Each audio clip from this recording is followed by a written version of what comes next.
Good morning, students. Welcome to all once again in history class.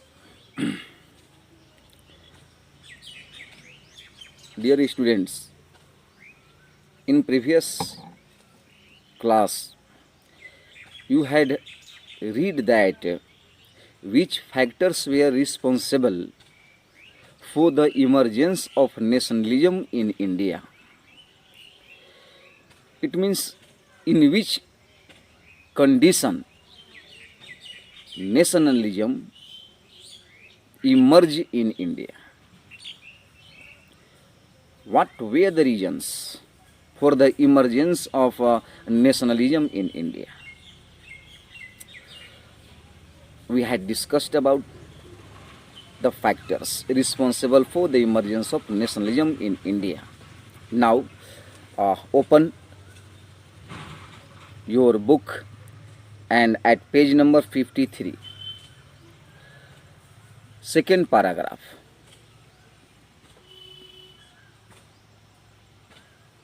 Page number 53, second paragraph. Here it is described that how did nationalism spread from European country to colonies. India was also the colony of Britain. So how did nationalism come?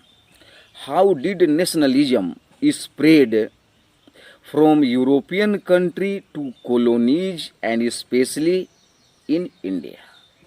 In the context of India, we will discuss about the spread of nationalism. Here, India and many other colonies, बहुत सारे उपनिवेशों में भारत में, the growth of modern nationalism, आधुनिक राष्ट्रवाद का विकास, is intimately connected, परिचित रूप से एक दूसरे से जुड़ा हुआ था, यूरोपियन कंट्री से और कॉलोनी इंडिया से जुड़ा हुआ था राष्ट्रवाद के मामले में, to the anti colonial movement. It means a struggle against colonies. ये एक दिन का परिणाम नहीं था, यह कई वर्षों का परिणाम था कि ऐसे कॉलोनी में, ऐसे देश में जैसे इंडिया में राष्ट्रवाद का विकास बहुत पहले से होता आ रहा था. लेकिन जब यूरोप में यह विकसित हुआ और उसका प्रभाव जब यूरोप में दिखा, तो फिर धीरे धीरे यह कॉलोनी में भी इसका असर देखने को मिलने लगा. पीपुल बिगेन डिस्कवरिंग, अब लोग खोज करने लगे, there unity in the progress of, एकता के लिए, क्योंकि राष्ट्रवाद के लिए, नेशनलिज्म के लिए एकता का होना बहुत ज़रूरी है.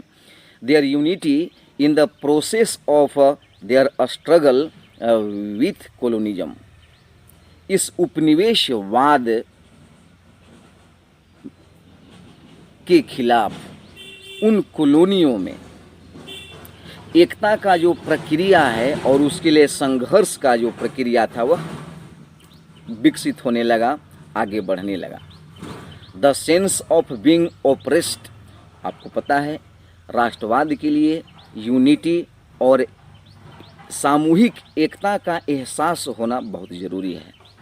तो जब ऐसे कॉलोनियों में जब एहसास लोगों में आने लगा कि we are the part of own country, there is no difference between groups, society, religion, languages, जब ऐसी भाव उत्पन्न होने लगा यहाँ पर, तो राष्ट्रवाद का विकास हुआ. और जब राष्ट्रवाद का विकास होने लगा तो औपनिवेशिक देशों के द्वारा इसे दबा दिया जा रहा था. अप्रेस्ड, दबा देना, कुचल देना. Under colonialism provided a shared bond that tied many different groups. उस राष्ट्रवाद के माध्यम से जो विभिन्न समूह आपस में जुड़ रहे थे, ऐसी भावनाओं को कुचलने का प्रयास किया गया, ऐसी भावनाओं को दबाने का प्रयास किया गया औपनिवेशिक देशों के द्वारा। बट ईच क्लास, किंतु हर वर्ग के लोग एंड ग्रुप, समूह के लोग felt the effect of colonialism, इस उपनिवेशवाद के प्रभाव को महसूस कर रहे थे डिफरेंटली, और अलग अलग तरीक़ों से उसकी व्याख्या कर रहे थे। देयर एक्सपीरियंसेज, और हर समूह, हर वर्ग के लोगों का जो अनुभव था वेयर वेरीड, अलग अलग था। एंड देयर नोशन, और उनकी जो धारणा थी, देयर माइंड सेट, उनकी जो विचार थे ऑफ फ्रीडम, आज़ादी के बारे में, were not always the same, एक जैसे उनके विचार नहीं हुआ करते थे, उनके विचार अलग अलग थे। द कांग्रेस, तब Congress party, Indian National Congress, formed by Allan Octavian Hume, A.O. Hume, and with a bold Indian personality, Dada Bhai Nauroji, in 1885 in Mumbai. तो कांग्रेस अंडर महात्मा गांधी, जब एडवेंट ऑफ महात्मा गांधी हुआ इन 1915 में, महात्मा गांधी का आगमन हुआ और Mahatma Gandhi became the head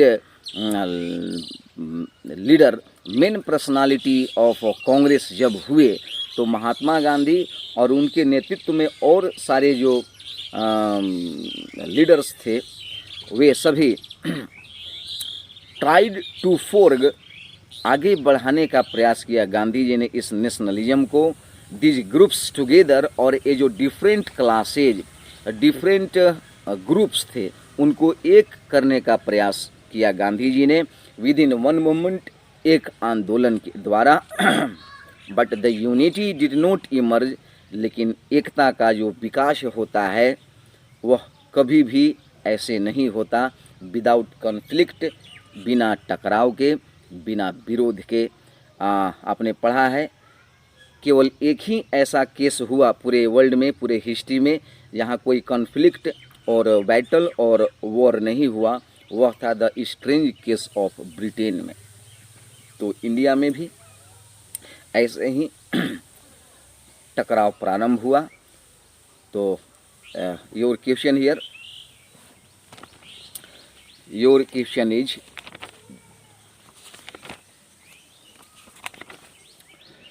Y growth of nationalism, why growth of nationalism in the colonies, in the colonies is linked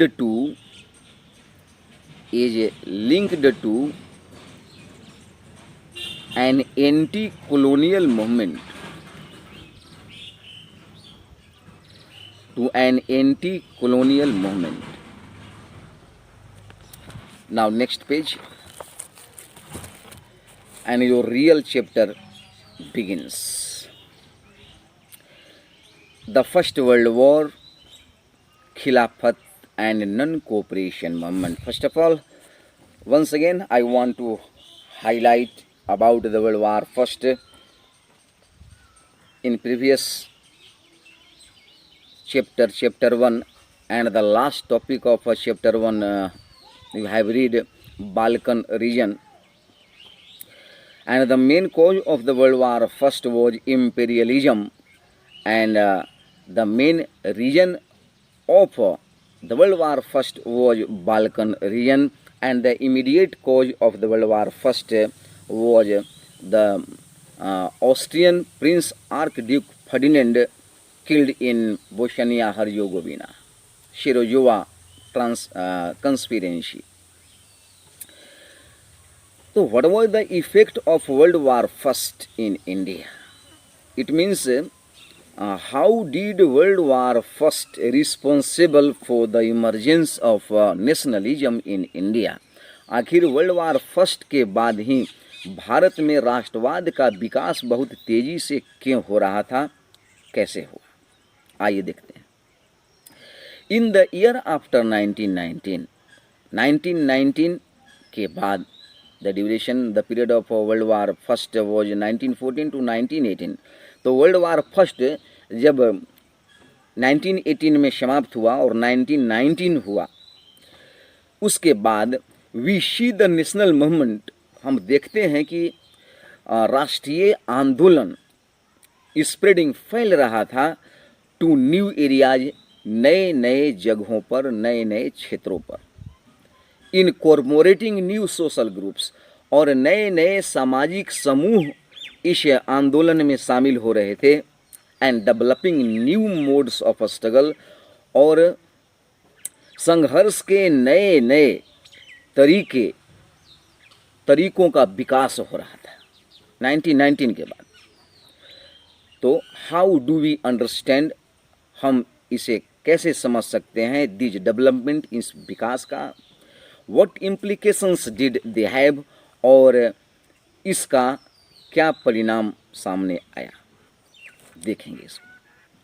तो first of all, सबसे पहले the war, World War first, war means World War first, created a new economic and political situation, एक नई आर्थिक और राजनीतिक स्थिति पैदा किया World War first.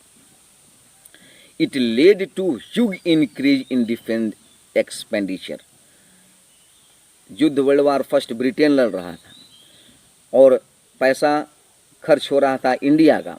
World War first जब समाप्त हुआ तो उस जितने भी युद्ध का जो खामियाजा था, हर्जाना था, उसके चलते सेना पर बहुत अधिक खर्च बढ़ गया, which was financed by war loan, और युद्ध में लोन लेना पड़ा ब्रिटेन को, एंड इंक्रीजिंग टैक्सेस, जिसके चलते इंडिया में टैक्स बढ़ा दिया गया। कस्टम ड्यूटीज वेयर रेज्ड, सीमा शुल्क लगाए गए, एंड इनकम टैक्स इंट्रोड्यूस्ड, और आय कर को लागू किया गया। थ्रू द वॉर, जब युद्ध प्रारंभ था world War first, years prices increased, Bharat में हर वस्तु की कीमत बढ़ती जा रही थी, डबल होता गया। बिटवीन 1913 टू 1918 के बीच इंडिया का हर वस्तु की कीमत दुगनी हो गई। Villages where called upon two supply soldiers, गांव से जबरदस्ती वहाँ के युवाओं को पकड़कर अंग्रेज लोग सेना में भर्ती कर रहे थे, एंड द फोर्स्ड रिक्रूटमेंट, जबरदस्ती भर्ती होता है वही, इन रूरल एरियाज, गाँवों से, कोज्ड वाइड स्प्रेड एंगर, जिसके चलते व्यापक क्रोध, व्यापक गुस्सा लोगों में व्याप्त था। देन उसके बाद इन 1918 में, 1918 और 1919 के बीच में, एंड 1920-1921 के बीच में, क्रॉप्स फेल्ड, सारे फसल नष्ट हो गए।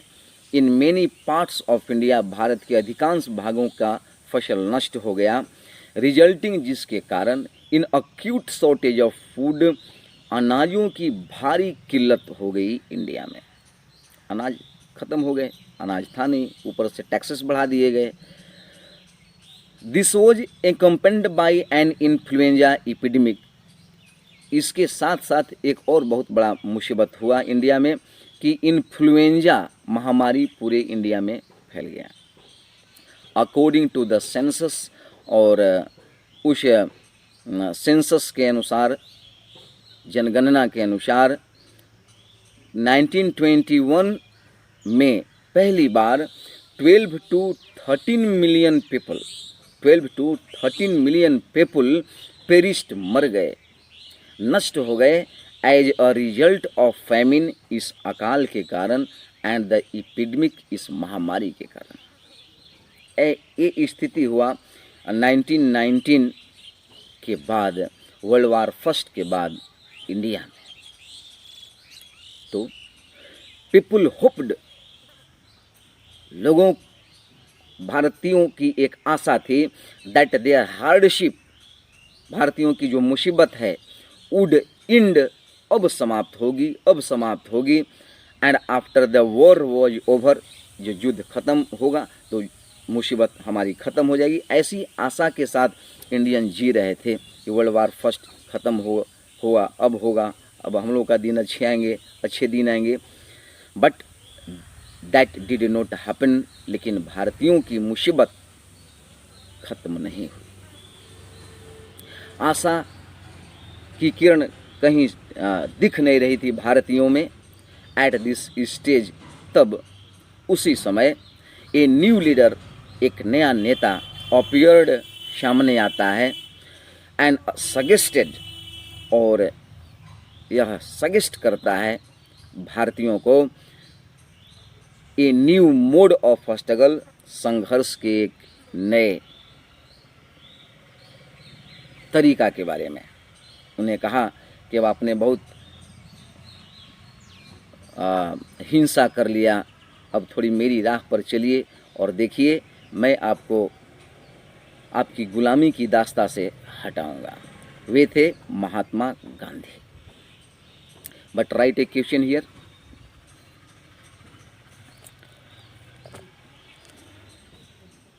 which factors were responsible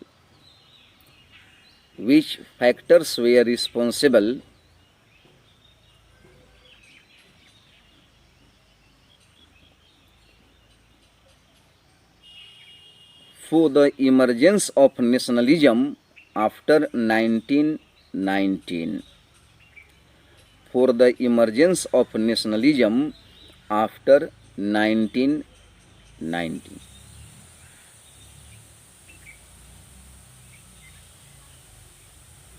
Now the idea of सत्याग्रह। गांधी जी के अनुसार सत्याग्रह क्या क्या आइडिया था, उनका विचार क्या थे सत्याग्रह के बारे में। ऐसे सिंपल है सत्याग्रह, सत्य प्लस आग्रह, it means the request for truth. Mahatma Gandhi return to India in January 1915 from South Africa. Mahatma Gandhi South Africa से जनवरी 1915 में इंडिया आए। एज यू नो, जैसा आप जानते हैं, he had come from South Africa से आए थे, वेयर ही हैड सक्सेसफुली, यहाँ पर साउथ अफ्रीका में भी सफलतापूर्वक इन्होंने लड़ा था अबाउट द रेसिस्ट रिजाइम, नस्लवादी साम्राज्य के खिलाफ, गोरों और कालों के खिलाफ वे संघर्ष किए थे और वहाँ कालों को जीत दिलाए थे। Regime with a noble method of mass agitation, एक नया तरीका इन्होंने ढूंढा था मास एजिटेशन, बहुत लोगों को एक साथ लाने का, गोलबंद करने का, जिसको भीड़ कहते हैं। एक लीडर गांधी जी अकेले, वो पीछे 1000 लोग, 2000, 500, एक उनका एक नया तरीका था भीड़ जुटाने का। विच ही कॉल्ड सत्याग्रह, जिसे महात्मा गांधी ने सत्याग्रह नाम दिया। द आइडिया ऑफ सत्याग्रह इम्फेसिस्ड, सत्याग्रह का जो तरीका था वह जोर देता था द पावर ऑफ ट्रूथ, सत्य की शक्ति पर, and need to search for truth, और सत्य की खोज की आवश्यकता पर जोर देती थी। इट सजेस्टेड, सत्याग्रह में गांधी जी ने यह सजेस्ट किया दैट कि if the cause was true, यदि आपका कारण सत्य है सत्याग्रह करने का, यदि आप जो सत्याग्रह कर रहे हैं उसके यदि कारण यदि सही है, सत्य है, if the struggle was against injustice, यदि संघर्ष जो है वह अन्याय के खिलाफ हो, देन फिजिकल फोर्स, तब शारीरिक ताकत, वायलेंस, हिंसा, was not necessary to fight the oppressor, oppressor उत्पीड़क, जिसके साथ न्याय न हो, या जो सत्याग्रही कह सकते हैं। तो यदि आपका संघर्ष करने का तरीका सही हो, आप अन्याय के खिलाफ लड़ रहे हो, तब शारीरिक शक्ति की कोई आवश्यकता नहीं है, और उस उत्पीड़क के लिए वह लड़ सकता है विदाउट सीकिंग वेनेजेंस, बिना प्रतिशोध की भावना रखे हुए, और बीइंग एग्रेसिव, बिना आक्रामक हुए, बिना गुस्साए, बिना क्रोधित हुए। ये सत्याग्रही, जो सत्याग्रही होगा, कुड विन द बैटल, युद्ध को जीत सकता है थ्रू नॉन वायलेंस, अहिंसा के द्वारा। This could be done by appealing, लेकिन इसके लिए सामने वाले जो ओप्रेशर, जो दबाने वाले होते हैं, जो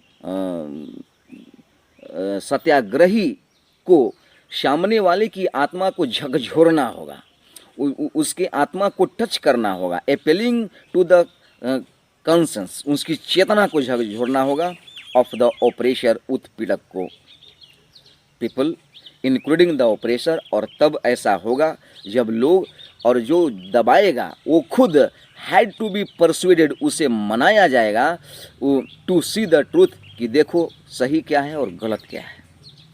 इंस्टीड, इसके जगह पर, being forced to accept truth through the use of violence, जबरदस्ती हिंसा के आधार पर मनवाने से बेहतर है उसकी चेतना को झकझोरना, उसकी आत्मा को झकझोरना कि देखो सही क्या है और गलत क्या है। तो गांधी जी का एक विचार था सत्याग्रह के बारे में, बाय दिस स्ट्रगल, और इस संघर्ष में truth was bound to ultimately triumph, और तब आप देखेंगे कि सत्य की विजय होगी और जरूर होगी। महात्मा गांधी बिलीव्ड, महात्मा गांधी को यह विश्वास था दैट की दिस धर्म सत्याग्रह धर्म, ये जो सत्याग्रह धर्म है, नॉन वायलेंस धर्म है, ऑफ नॉन वायलेंस का कुड यूनाइट ऑल इंडियंस, और पूरे देश को, भारत को एक करने में मदद करेगा। ऐसी विचार के साथ महात्मा गांधी का आगमन हुआ नेशनल मूवमेंट में, और उन्होंने आगे बहुत सारे मूवमेंट किए, वो अगले वीडियोज में आप देखेंगे।